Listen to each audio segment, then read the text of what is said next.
ceux qui se confient à l'Éternel. Heureux es-tu ce matin, mon frère, ma soeur, pour cette bonne grâce que l'Éternel t'accorde de nourrir ton union avec lui. Père, par ta parole ce matin, fais du bien à quelqu'un. Fais du bien à ma soeur, fais du bien à mon frère. Fais du bien à tous ceux qui te reçoivent actuellement. Fais du bien un peu partout dans le monde. Que toute la gloire soit à toi, Seigneur. Au nom puissant de Jésus, nous avons prié. Amen. Nous bénissons l'Éternel Dieu des armées, mon frère, ma soeur. Lui qui nous a donné la vie ce matin. Lui qui nous a permis de nous réveiller sains et saufs. Lui qui nous a donné le souffle de vie, que son nom soit célébré. Alors ce matin, nous allons toucher notre test. Le test de base, c'est dans le livre de Matthieu chapitre 5, le verset 13 et le verset 14. Je lis. Vous êtes le sel de la terre, mais si le sel perd sa saveur, avec quoi la lui rendra-t-on? Il ne sert plus qu'à être jeté dehors et piétiné par les hommes. Vous êtes la lumière du monde. Une ville située sur une montagne ne peut être cachée. Que l'Éternel bénisse sa parole. La parole de Dieu nous annonce que Dieu a fait de nous, par l'œuvre de sacrifice de Jésus-Christ sur la croix, il a fait de nous deux choses indispensables. Le sel de la terre et la lumière du monde. Vous savez que tous les hommes sont nés en Adam et Ève. Et dans Adam et Ève, nous avons hérité la malédiction, c'est-à-dire le bien et le mal. Mais en Jésus-Christ, nous n'avons pas hérité le bien et le mal. On a hérité le bien et le bien en abondance. Parce qu'il a dit que en lui, il a la vie et la vie en abondance. Et vous savez, ces deux agents, le sel et la lumière, c'est deux éléments de transformation qui transforment leur monde, ont en eux une identité parfaite. Et cette identité s'impose quand ils sont placés quelque part. Quand tu mets la lumière quelque part, automatiquement, la lumière change l'environnement. Quand tu mets le sel dans une solution, automatiquement, on sent sa saveur. On sent sa saveur. Ces deux choses que nous avons héritées par la foi en Jésus-Christ sont indispensables pour que nous puissions impacter notre environnement. Et cette année 2025, comme l'a dit le verset 13 dit, si le sel perd sa saveur, il ne sert qu'à rien. Il ne sert qu'à être piétiné par les hommes. Je crois et je déclare que toi, tu ne perdras pas ton identité. Les choses qui ont perturbé ta foi en 2024, cette année 2025, avec ton engagement, avec ton intelligence, avec aujourd'hui maintenant ton expérience avec Jésus-Christ, ces choses ne te piétineront plus. Ne te laisse pas piétiner. Tu n'es pas venu pour être piétiné. Tu n'as pas été racheté au prix du sang. Le sang cher de Jésus-Christ pour être piétiné. 2025 ne sera pas l'année dans laquelle on va te piétiner. Non. Il dit si le sel perd sa saveur, il ne servira plus à rien. Pourquoi? Qu'est-ce qui va t'amener à perdre ton identité en Christ? En Jésus-Christ. La foi que tu as en Jésus te confère une identité. Tu es aujourd'hui fils du Dieu du Très-Haut. Alléluia. Tu es aujourd'hui le fils du Dieu Tout-Puissant. Tu n'es plus fils de ta famille. Non, ton héritage est compté parmi l'héritage des saints. Tu es différent maintenant. Tu n'es plus celui que tu étais. Tes géniteurs sont des éléments que l'Éternel a utilisés pour t'amener dans la vie. Ce n'est pas que tu vas vivre les mêmes expériences qu'eux. Non. tu es passé par eux pour venir, tu as une identité propre. Et ton identité, c'est ton ADN. C'est ton ADN. Quand on analyse ton sang, tu portes un ADN qui est différent de ton père, de ta mère. Tu portes l'ADN maintenant de celui qui t'a sauvé, de celui qui a payé le prix cher pour que tu sois transporté du royaume des ténèbres au royaume de la lumière. Pour que tu quittes la puissance du manipulateur, du rusé, du malin, Satan, pour venir à la puissance de l'homme d'amour, l'homme de miséricorde. Donc, quelque chose a changé. Quelque chose a changé dans ta vie. Tu n'es plus celui que tu étais. Non, tu n'es plus celui que tu étais. Tu n'es plus celui que tout le monde piétinait. Tu n'es plus celui qui était à la portée de tout le monde. Tu n'es plus celui que tout le monde pouvait utiliser comme un chiffon.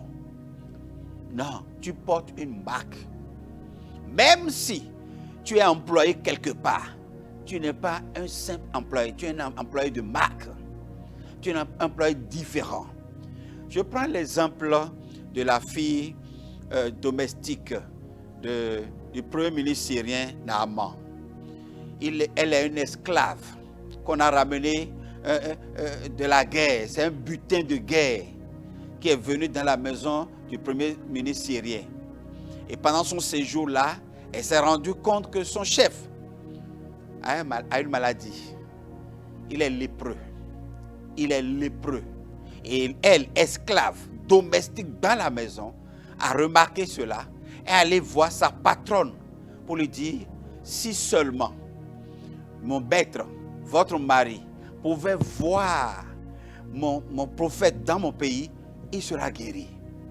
Alors là, par son identité, son appartenance à son pays d'origine, en tant que juive, elle s'est affichée en tant que lumière dans la maison.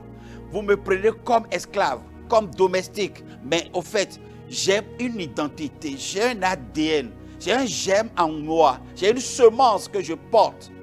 Elle s'est affichée, elle s'est révélée. Alléluia. Et c'est comme ça cette année, je déclare sur toi, tu vas te révéler partout où tu es. Et tu joues les derniers rôles, tu joues les rôles secondaires. On ne te considère pas. Je dis, ce que tu portes en toi, la foi en Jésus-Christ, que tu portes en toi, l'héritage des saints qui est en toi, va se révéler, va s'imposer, va se manifester au nom puissant de Jésus. Car 2025, pour certains, sera une année dure. Mais pour d'autres, ceux qui sont affranchis, ceux qui sont réellement libres, ceux qui sont de la femme libre, ceux qui ne sont pas de la femme esclave, ceux qui ne sont pas d'Agar, ceux qui sont de Sarah, leur Père disposera tout en leur faveur. Par la foi que nous avons en Jésus-Christ, il disposera tout en notre faveur. Et c'est aussi ta part. Je crois de tout mon cœur et je le dis parce que la parole l'a dit. Il dit, tu es le sel de la terre. Elle, la toute petite, l'insignifiante domestique dans la maison du premier ministre syrien, a parlé et sa patronne a pris ça au sérieux. Elle a parlé et son patron a cru. Qui est-elle pour parler? Est-ce qu'elle a le droit de parler même? Est-ce qu'elle a l'autorisation de parler, de regarder le corps de son maître? Mais Dieu, qui a fait d'elle sa fille en tant qu'esclave, en tant que butin de guerre, lui a donné l'occasion, l'opportunité de se manifester. L'occasion te sera accordée. L'opportunité sera donnée. Dieu va créer une opportunité, une occasion où tu seras la solution. Pourquoi être le problème du monde? Jésus a été la solution du monde jusqu'au jour d'aujourd'hui. Même pour les détracteurs, même ceux qui ne croient pas, ceux qui se disent athées, ils reconnaissent quand même que l'histoire a reconnu que Jésus est le barycentre de la vie. Il est le centre de la datation. C'est par lui qu'on dit 2000 ans, 100 ans, 200 ans avant ou après Jésus. Alors, si l'histoire le reconnaît, pourquoi alors combattre la Bible?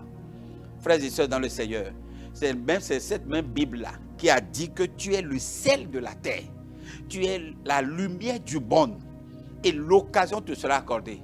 si durant toute la journée, à des endroits, on ignore la lumière, on ignore le lampadaire, on ignore l'ampoule, mais quand même le soir vient. La nuit vient. La nuit vient. La nuit vient. Et la nuit s'avance. La nuit s'annonce sur le monde entier, où ceux qui sont lumière vont commencer par imposer leur identité, par imposer leur nature. Oui, tu es la lumière. Tu es la lumière du monde. Et les saisons changent, les époques changent, les années se suivent. L'obscurité vient et tu vas t'imposer. Ne crains pas comme les gens du monde. Vous savez, nous sommes dans le monde avec tout le monde. Et nous sommes aussi exposés aux mêmes objectifs, aux mêmes difficultés de la vie. Mais frères et sœurs, je vais ouvrir une parenthèse et te dire, il ne faut pas utiliser les moyens du monde. Toi, tu es d'une autre identité, d'une autre nation. N'utilise pas les mêmes moyens que les gens. Laisse ton Père t'inspirer. C'est l'année dans laquelle nous allons réussir par l'inspiration. Vous savez, est-ce que vous savez que vous êtes des fils de la révélation? Les fils de la révélation n'agissent pas comme ceux qui n'ont pas de révélation. Les fils de la lumière n'agissent pas comme ceux qui n'ont pas la lumière, qui marchent dans l'obscurité. Je veux te dire, laisse que l'Esprit de l'Éternel t'inspire cette année. Ne fais rien sans l'inspiration de l'Esprit. Ne fais rien de toi-même. Ne fais rien pour te conformer aux autres, pour pouvoir imiter les autres. Non, laisse l'Esprit de Dieu te conduire. Car ceux qui sont conduits par l'Esprit sont effectivement les enfants de Dieu. Ne néglige pas ta communion avec le Seigneur. Ne néglige pas ta communion avec la parole de Dieu. Ne néglige pas ta communion avec la prière. Garde maintenant toutes ces choses précieusement afin de nourrir ta vie spirituelle, parce que 2025 appartient à ceux qui spirituellement sont équipés, ceux qui spirituellement peuvent vivre, ceux qui spirituellement peuvent parler. Frère, le langage que la nature connaît et se sommet, c'est le langage spirituel. Et Paul dit, je parle à ceux qui sont spirituels afin qu'ils comprennent le langage spirituel. Que l'Éternel Dieu Tout-Puissant te vienne au secours.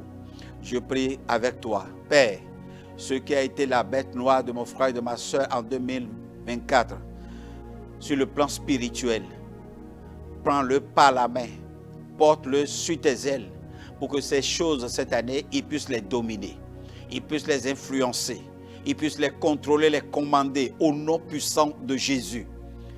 Cette année, Père, donne-lui, Papa Père, ta main d'association afin qu'il s'impose à toute chose, ce qui l'amène à relâcher, à abandonner, à déserter, à lâcher toute chose. Cette année, Père, roi de gloire, Papa des cieux, je prie pour qu'il reçoive la force pour les dominer, pour les contrôler, pour les diriger. Au nom puissant de Jésus, tu ne seras pas contrôlé, mais tu vas contrôler toutes choses. Tu ne seras pas commandé, mais c'est toi qui vas commander toutes choses. L'Éternel Dieu te donne la supériorité, la domination. La puissance et le pouvoir sont restaurés en toi, au nom puissant de Jésus, pour que la domination soit totale. Au nom puissant de Jésus-Christ. Père, glorifie ton nom dans sa vie. Papa, Père, que ton esprit puisse brutalement le saisir entièrement dans le nom de Jésus. Merci Saint-Esprit. Merci Roi de gloire pour les victoires qui se succèdent dans sa vie. Merci pour les célébrations continues. Merci Roi de gloire parce que tu remplis sa bouche de très grands témoignages dans le nom de Jésus. Reçois la gloire, Papa. Béni soit ton nom. Au nom de Jésus, j'ai prié. Amen.